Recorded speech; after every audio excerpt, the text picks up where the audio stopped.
안녕하세요 여러분. 인천에서 부동산 중개법인 탑을 운영하고 있는 이상원입니다. 오늘 제가 드리고 싶은 거는 이제 물건을 여러분이 이제 그 물건을 사이트를 보고 물건을 어떻게 선택하고 그다음에 권리 분석 내지는 이제 이 물건을 입찰을 할 건지 말 건지에 대한 부분들 이런 것들을 한번 직접 이제 우리 사설 경매 사이트를 보면서 어떻게 하는지를 소개해 드리려고 합니다. 대항력 있는 임차인이 있습니다. 그러면 이 임차인은 반드시 우리 입찰자가 인수해야 되는지 이런 사례를 하나 가지고 설명을 드리려고 합니다. 사건 번호 2024 타경 503647입니다. 이 물건은 우리가 소위 얘기하고 있는 도시형 생활주택으로서 다세대 주택, 즉 보통 많이 얘기하고 있는 빌라라고 생각을 하시면 될 것 같아요.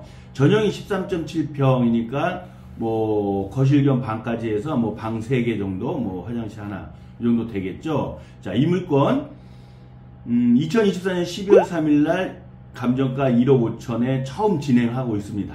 이렇게 지금 그런데 이제 유찰됐고 2025년 1월 16일 날 1억 500만 원으로 이제 다시 2회 입찰을 할 겁니다.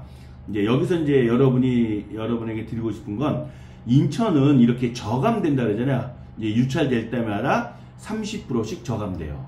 서울 같으면 보통 20%, 뭐 수원 같으면 30% 저감되고요. 또 이거는 각 경매 법원마다 정하는 겁니다. 그래서 여러분이 입찰을 하고자 하면 그 입찰하고자 하는 법원에 저감이 얼마씩 떨어지는지 확인을 하셔야 돼요. 그러면 이제 요 물건은 특별히 뭐 여기까지는 별 문제 없고, 또 여러분이 입찰을 하려면 제가 볼 때 꼭 봐야 될 서류가 뭐라 했죠? 법원에서 제공되고 있는 감정평가서, 그리고 현황조사서, 그리고 매각물건 명세서와 문건 접수 송달입니다. 그러면 여기에 등기상에 보면 소유권자와 좀 임차인이 임차권 등기를 했어요. 소유권 이전을 하고 지금으로 봐서는 임차인이 주택도시보증공사에 넘겨간 거예요.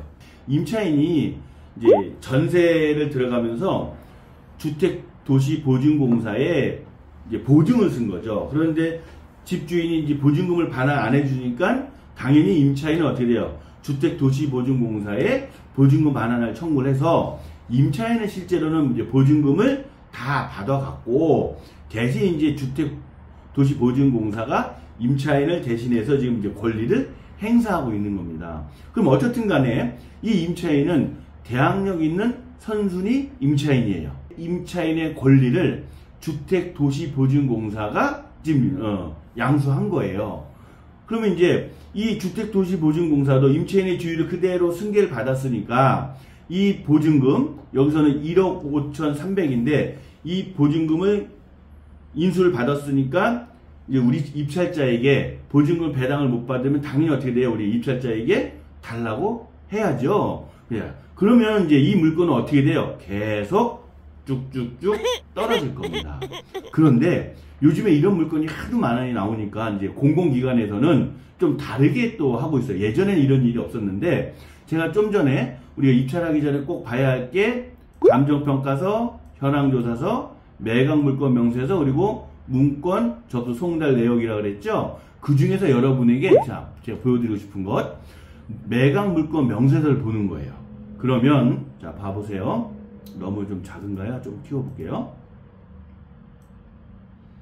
그럼 여기 보면 자 주택도시보증공사 임차인 박땡땡이 경매 신청 채권자로 임차인 우리 임차보증금 반환 채권을 양수함. 그래서 주택도시보증공사가 박땡땡씨의 임차보증금을 임차인의 주의를 그대로 지금 승계 받은 거예요.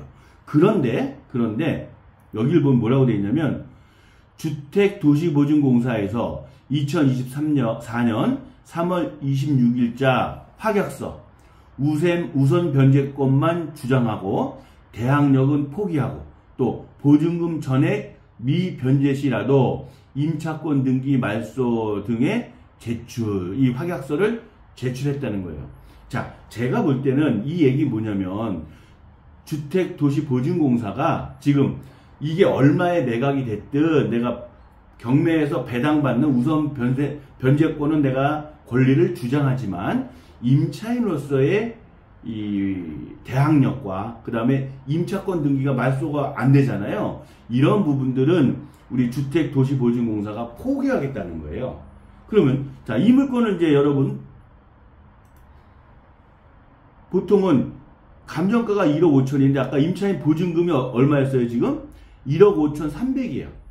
그러면 이제 감정가보다도 보증금이 더 셉니다. 그러면 요번 1월 16일날 당연히 최저가 1억 5백인데 입찰자가 통상적이라면 있을 수 있겠어요? 이거 입찰하면 낭패 보는 거죠. 걸러서 물건을 이제 선정하셔야 되는데 지금 우리가 본 것처럼 우리 주택도시보증공사에서 아까처럼 임차인의 주의로서의 대항력과 또 임차권 등이 말소에 동의한다고 했으니까 이 물건은 어떻게 돼요? 입찰을 해도 이제 가능하리라고 보여지죠. 다만 지금 이제 여러분께서 1월 16일날 입찰 당일날 최저가 1억 5백인데 과연 이 물건을 내가 1억 5백 이상 써서 매각을 받아도 이 물건의 부동산의 가치가 그만큼 가능한지를 따져봐야 되겠죠. 예를 들어서 뭐 요즘 같은 경우 부동산 경기가 매우 보합이에요 지금. 그러면 이거는 지금 시세보다도 높겠다 싶으면 어떻게 돼요? 요번 1월 16일 입찰을 참여하지 말아야 될 테고 이 정도면 시세의 차익이 충분히 있겠다 싶으면 입찰을 해도 되죠. 이런 경우는 흔하진 경우가 아니었기 때문에 인천지방법원 담당 경매계를 찾아가셔서 요 내용들을 혹여나 모르니까 한번 우리 경매계장한테 한번 내용을 다시 한번 확인해 보시기를 바랍니다. 여러분에게 이 사건의 사례를 들은 이유는 뭐냐면 첫 번째가 대항력 있는 임차인이 있다고 해서 무조건 포기할 건 아니다.